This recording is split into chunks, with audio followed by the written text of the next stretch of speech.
Hello everyone and welcome back to my channel. Today we're here to talk about Dana Andrews because much like Bruno, I feel that we don't talk enough about him.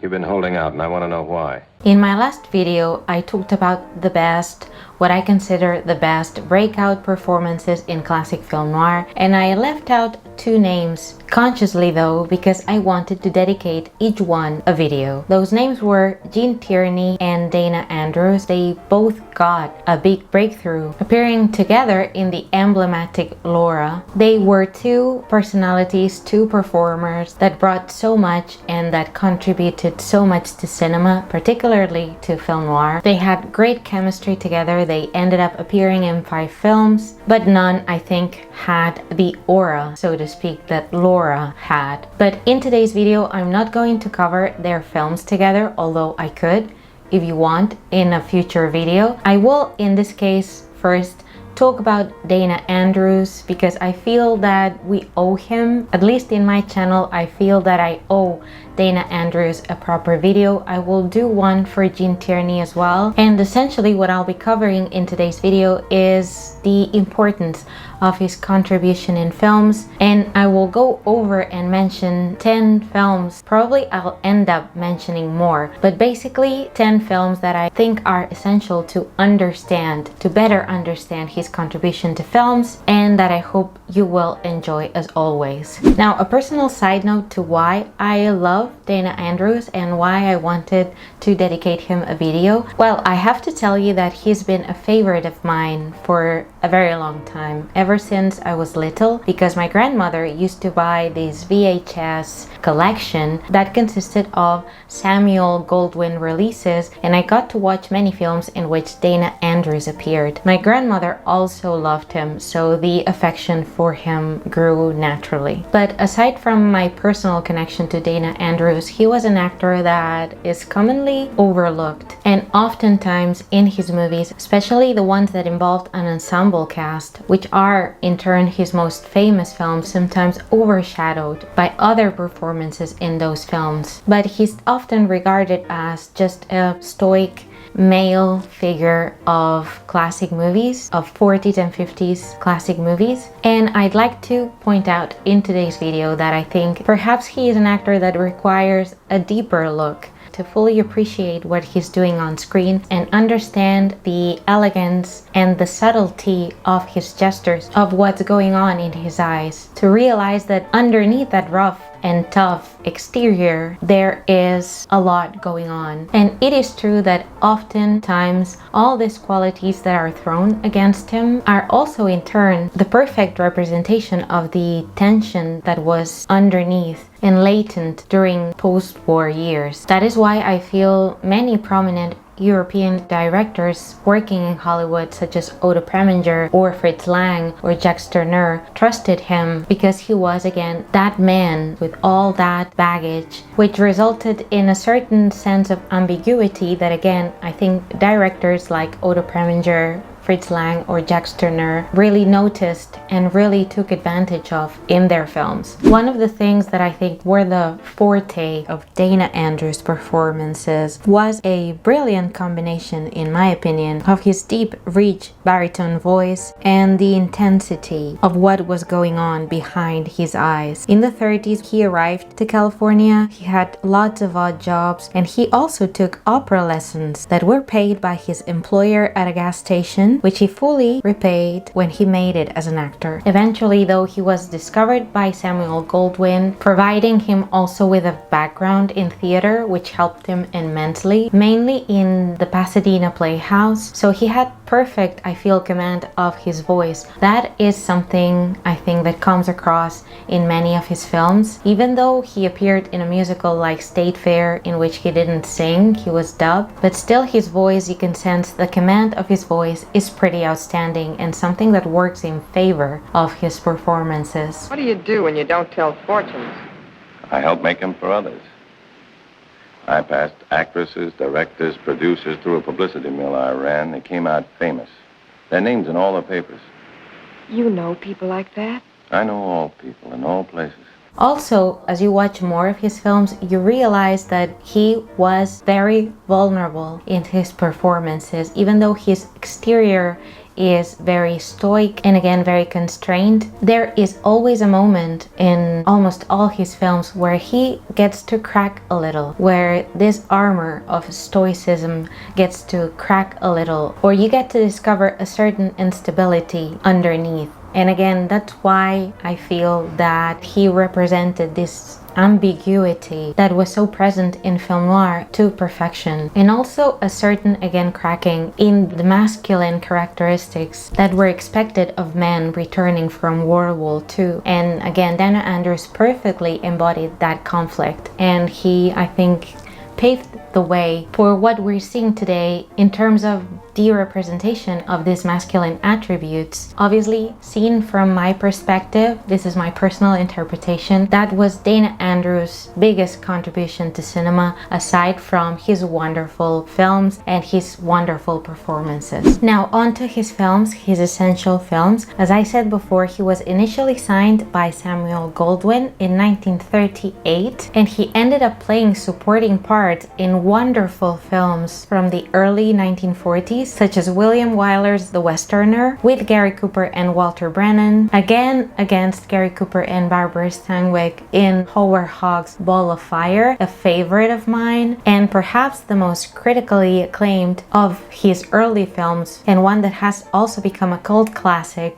was William Wellman's The Oxbow Incident with Henry Fonda and Anthony Quinn. But as many of you know, as I said before, the parts that really got to showcase his abilities as an actor and that propelled him into leading man status was obviously Laura, released in 1944, a movie that I've already talked in this channel for November. But this was a breakthrough film, as I said before, for him and for many people that were involved in the movie, for Gene Tierney certainly as well, for Clifton Webb. This was also his second appearance in a film after silent work, and it was also the breakthrough directing debut of Otto Preminger, who was working as a producer. So this was certainly one of those classic movies that had a tremendous impact. But particularly Dana Andrews as Mark McPherson, as Detective Mark McPherson, even though his role again tends to get a bit overlooked, he plays a key part as a man who is also haunted by the allure and ultimately the obsession for Laura Hunt. If you take a deeper look, you'll notice how he comes across as very tense, always in need of control, and he's also seemingly distant and nonchalant. He was perfect in this role because with his performance, you get a sense of mystery. We don't know much about him, but as it would often be the case with Dana Andrews' performances, and that is why his ambiguity works so well, especially in film noir, we can't really fully see if he's totally trustworthy or not. Next year, he released also, I think, an essential film for Dana Andrews, Fallen Angel, also a movie that I discussed for November season, also a movie that I particularly love, and also another film that gets a bit overlooked just because it was released a year after Laura. It was again directed by Otto Preminger. They were indeed trying to replicate the success of Laura, but the story is different and the cast is different. But what I really like about Fallen Angel is the fact precisely that Dana Andrews gets to play an even more ambiguous character than the one he plays in Laura. In Fallen Angel, in turn, he has a more complete arc as a character. We also have Linda Darnell in the film, Charles Bickford, Alice Faye, and Anne Revere, with wonderful cinematography, and I think again an Otto Preminger film that tends to get overlooked, but that is pure gold. And I also had to mention the third collaboration with Otto Preminger. It was a film that paired him again with Gene Tierney, called Where the Sidewalk Ends, where his character and his problems are pushed a little bit further by presenting him as a police officer with a violent behavior towards criminals. Over time, I have come to see his part in Where the Sidewalk Ends as sort of an evolution of the one he played in Laura. His part as Mark Dixon also shares the same first name as the one he played for Laura, in which he is not so much in control, and all that internal turmoil can no longer be kept at bay. But there was always that sense of the toughness of post-war life, something that is portrayed to perfection in the superb movie The Best Years of Our Lives, William Wyler's The Best Years of Our Lives. I feel that Dana Andrews in this film truly embodies this hardship that I was talking about to reintegrate into this civilian life. That is why it also personally affects me that he wasn't even nominated for an Oscar for The Best Years of Our Lives.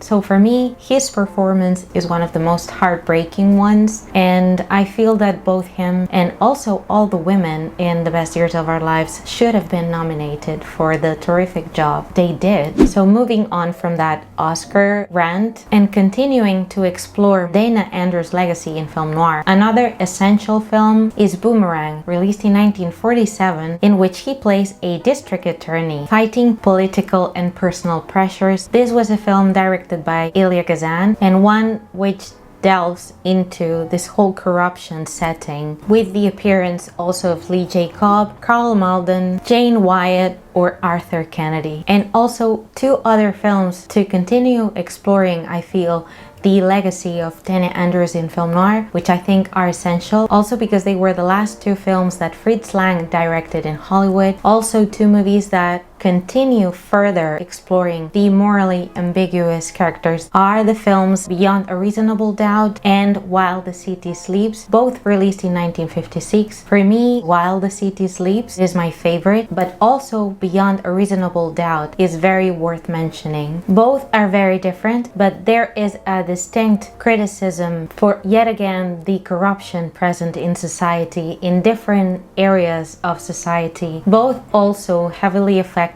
by the climate of the blacklisting, and it showcases also the cynicism, and particularly talking about While the City Sleeps, as I said, one of my personal favorites. This movie deals with the schemes to climb the corporate ladder after the death of a newspaper and media mogul, and whereas in Beyond a Reasonable Doubt he plays with the surprise, the end twist. I'm not gonna give much away about Beyond a Reasonable Doubt because it is one of those films that I think you have to watch not knowing much about the film. But While the City Sleeps, it is a film that in turn I think that we have to discuss a little bit more because it tends to get yet again overlooked, and it is, in my opinion, a fantastic Fritz Lang film. One that in more than one way precedes the evolution of film noir. We have also a psychotic killer played by John Barrymore Jr. We have a stellar cast, which was not normally the case for film noir, but we have here, aside from Dana Andrews, we have Thomas Mitchell, Vincent Price, George Sanders, Ida Lupino, Howard Dove, John Barrymore Jr., and Rhonda Fleming. There are also several references in the film to Citizen Kane. Many have to do with the company, with the media corporation that appears in the film. But again, aside from seeing Dana Andrews, I think the appeal of watching While the City Sleeps is again seeing a precedent of where the film noir genre or movement or style is leading up to by the end of the 50s, which will culminate again in a film like Psycho. Also, a very important part of Dana Andrews' filmography were war films. It was a genre he would continue to revisit every decade, but there is a movie that I find particularly good and that I also find essential for Dana Andrews' career, and is a movie called A Walk in the Sun, directed by Louis Milestone and released in 1945. It is also pretty much like practically all the films I mentioned, an ensemble cast involving actors like Richard Conte, Lloyd Bridges, John Ireland in his film debut, Sterling Holloway, or Steve Brody. This is a film that follows a platoon that ultimately go in search of a bridge they are ordered to blow up. But really the movie is about the men, not so much about the mission. It's pretty much in the vein of war films that are particularly my favorite, such as William Wellman's Battleground or The Story of G.I. Joe, films that focus more more on the men,